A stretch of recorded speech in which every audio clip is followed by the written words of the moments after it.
Hello, the 5th of July. World news. I'm computer capable, everything's working fine at the moment, but I'm still kind of doing a recap in here somewhere. So this is still part of the recap. Yep. Okay. This is from a McKinsey report. I've only got the PDF, so I can't link to it. I don't know how to link to a PDF because I've downloaded it and I don't know where I got it from.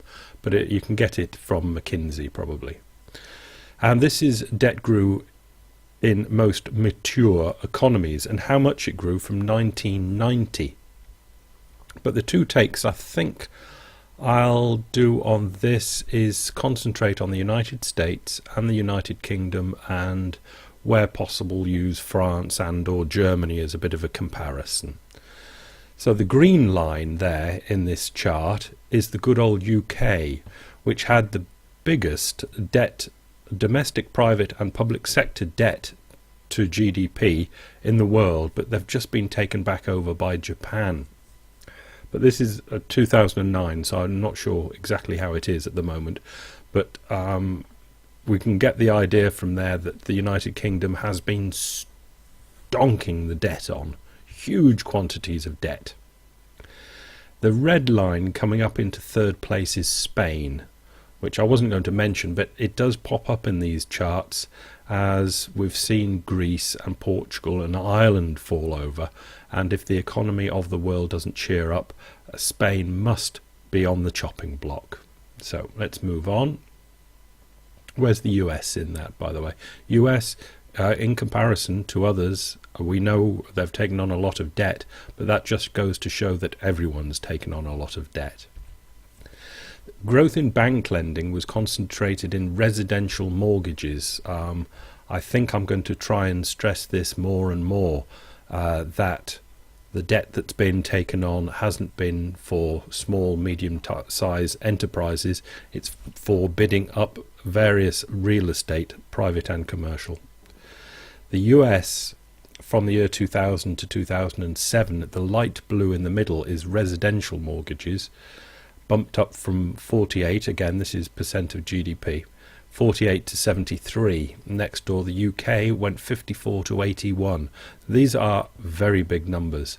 Canada will jump over the top and get a basis line from Western Europe, not including the UK, where it's gone from 31 to 44, much lower numbers than the 54.81 for the United Kingdom. The United Kingdom residential debt taken on is huge and horribly dangerous, and we know all about it in the States, but the UK seems to be limboing up under the radar somehow.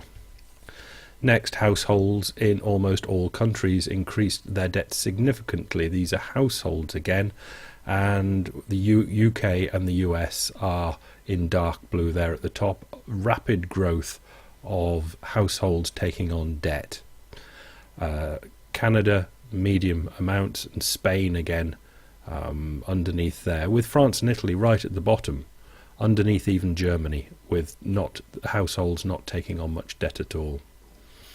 But in comparison, the UK and the US stonking amounts of debt into the households. Household leverage measured as debt income increased again. We've got 2000 to 2008. This is debt to income now. Debt to income, not GDP. Debt to income. And you can see the dark blue bar, which is 2008 in just all countries except Japan and Germany. All increased from 2000 to 2008. This is debt to income. Up in Switzerland, hugely up in the United Kingdom, hugely up in South Korea, which is an Asian problem waiting to happen, hugely up in Spain, and France and Italy at the end there not up much at all, but of course up. The next one is a concentration on the United States, and if you go over to the left hand side of this, because it's a bit of a confusing old chart graph thing, under US household debt to income by income group, so we're still on debt to income, and the what tiles are these? Anyway, there are these income groups, And as you've got to the bottom, which is the top group, the richest people, they haven't risen up much at all. And the bottom, the poor people, haven't risen up much at all. It's the middle class in the United States that have taken on all this debt. With the second one along, a change in US debt service ratios, again, your debt to your ability to service it. And you can see as the middle class gets richer, they have been taking on more and more debt. These are quintiles, aren't they? So the second quintile down from the rich bastards, 17.3, the middle 13.6, and the lower 5.9. A lot up in that top middle class range, an awful lot of debt taken on, and their ability to pay is getting squeezed. So I think that's all from the McKinsey report. Yes, it is. And I just wanted to run through this energy and climate change thing from the UK. It's the Department of Energy and Climate Change, UK government type thing, and the impacts of peak oil. I won't read the top bit. You can imagine what it's about. It's got the price rise, and then we've got in blue there the short-term impacts, long-term impacts, and other impacts. So short-term impacts are transfer of income from importing to exporting countries. Obviously, you pay more money to buy the oil. Deterioration in balance of payments for net oil importers. Obviously, you're going to have to buy in more imports than exports, so your balance of payments is going to open up.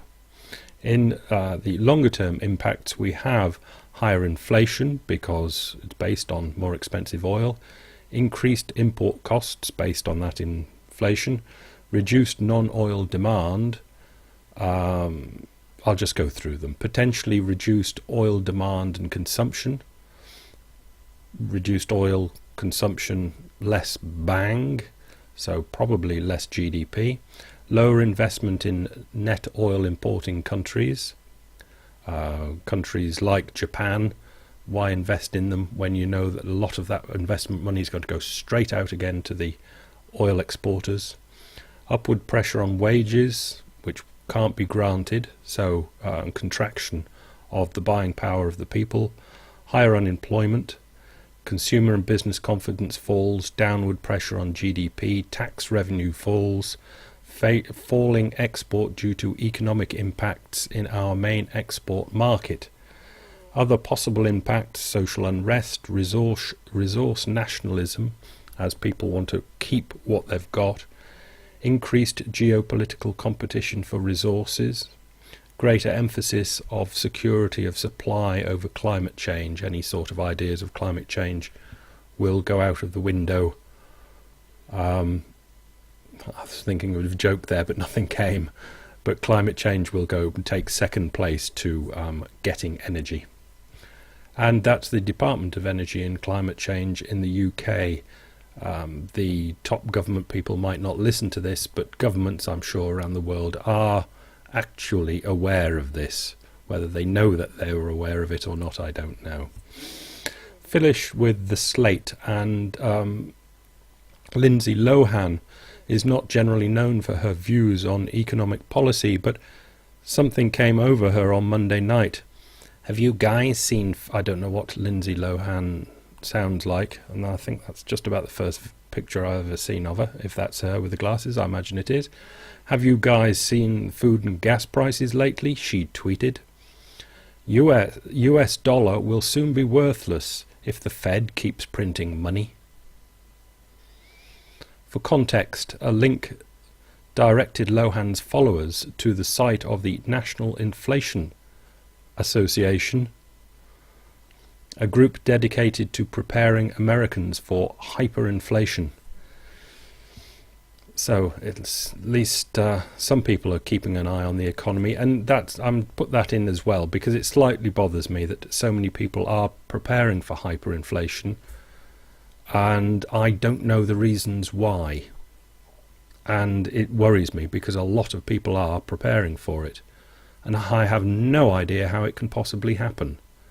But they obviously do, but they're not telling me. Perhaps you know, perhaps you can tell me. It's very tricky, but I don't understand it. That's it, bye.